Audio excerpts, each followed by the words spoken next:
ses origines royales m'a permis de profiter de ses largesses. Je suis resté au domicile de la princesse Rabetou Joya pendant 4 ans, scolarisé, logé et nourri sans que nous ne soyons parentés et sans qu'elle connaisse ma famille. Je suis sorti de chez elle pour aller occuper ma propre maison et fonder ma famille avec son soutien et sa bénédiction. C'est ainsi que je suis devenu membre actif de la fondation Princesse Momafon Rabetou Joya, dont la devise est « L'autre d'abord et avec le sourire ». C'est à ce côté que j'ai appris qu'elle était une des premières femmes écrivaines du Cameroun. Si ce n'est pas la première, puisque sa publication a été commise en 1973, alors qu'elle était encore aux études en Europe, et qu'à cette date, aucune femme camerounaise n'avait encore publié. Après une année d'études de la langue anglaise à l'Université de Londres, elle est arrivée en France sous les effluves du mai 1963. Mais elle a su tirer son épingle du jeu à la Sorbonne entre xénophobie et autres crises étudiantines dont le quartier latin était le théâtre. Et la Sorbonne, avec sa licence bilingue, elle se perfectionnera à Dauphine, Paris 3, à l'école supérieure interprète et de traducteur, ainsi qu'elle quitta en 1974 pour rentrer au Cameroun avec son diplôme d'interprète et traducteur. À cette époque, notre pays, le Cameroun, bilingue, avait un besoin aigu de ces expertises. C'est pourquoi Rabetou Joya faisait à la fois du freelance et de l'enseignement en formation bilingue à l'Assemblée générale, à l'EMIA, à l'école normale, à l'INSA, entre autres. En dehors des multiples missions à l'étranger pour ces conférences, certaines de ces missions étaient soit en sa qualité d'écrivaine, soit en qualité de traductrice, ou pour les assises internationales du mouvement de la femme, dont elle est une des principales activistes. Elle a été membre du Conseil national de la femme, du Conseil international de la femme. Cette instance internationale qui, depuis 1980, fait du lobby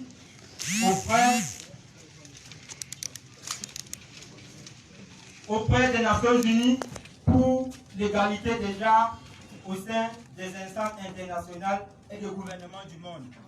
De multiples séjours de Rabetou Joya aux États-Unis à Rad, en Angleterre à Londres et en Espagne, Salamanca, Canada pour formation et pour des séminaires, congrès et conférences lui ont permis d'être à l'aise dans les 3 langues que sont le français, l'anglais et l'espagnol. L'arabe, qu'elle ne néglige pas, figure en bonne place dans sa vie. Mais ce sera essentiellement comme véhicule de sa vie religieuse, une passerelle pour elle vers son créateur Allah, qui aura choisi cette langue pour s'adresser à l'homme à travers son prophète Mohammed, sallallahu alayhi wa sallam. Musulman pratiquant depuis toujours, Rabetou Joya a une vie religieuse intense et préside une école islamique et une association de femmes musulmanes avec laquelle elle fait dans le social et l'humanitaire depuis 1995. Les œuvres de Rabetou Joya lui ont valu des trophées, des stèles, des prix et autres distinctions honorifiques nationales et internationales en Égypte, en Espagne, au Cameroun et bien d'autres. De fait, Rabetou Joya a publié plus d'une vingtaine d'œuvres de nature variées tout au long de sa vie.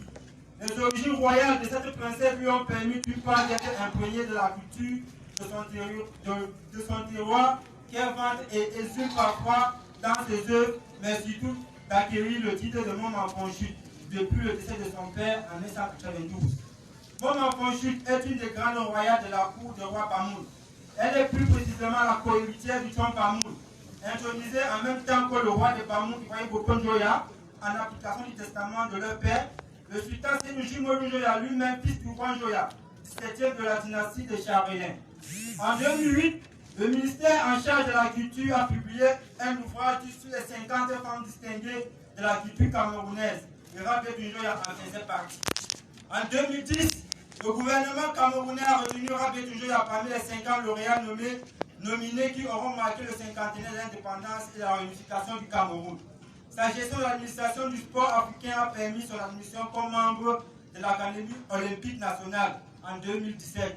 Parmi les distinctions honorifiques nationales et internationales, retenons simplement que par la culture et sa plume, Rabetou Joya est officier de l'ordre de la valeur depuis 2016. Et tout récemment, en 2021, elle a conduit le dossier d'inscription du vote pour son inscription sur la liste représentative du patrimoine culturel immatériel de l'humanité, ce qui fait la fierté du Cameroun en général. Voici une Camerounaise à qui le père a donné le nom, mais qui a pris du temps pour se faire un prénom, qui restera dans les annales de la culture, de l'écriture et fera bonne figure parmi les humanistes du Cameroun. Son fils adoptif. Je vous remercie.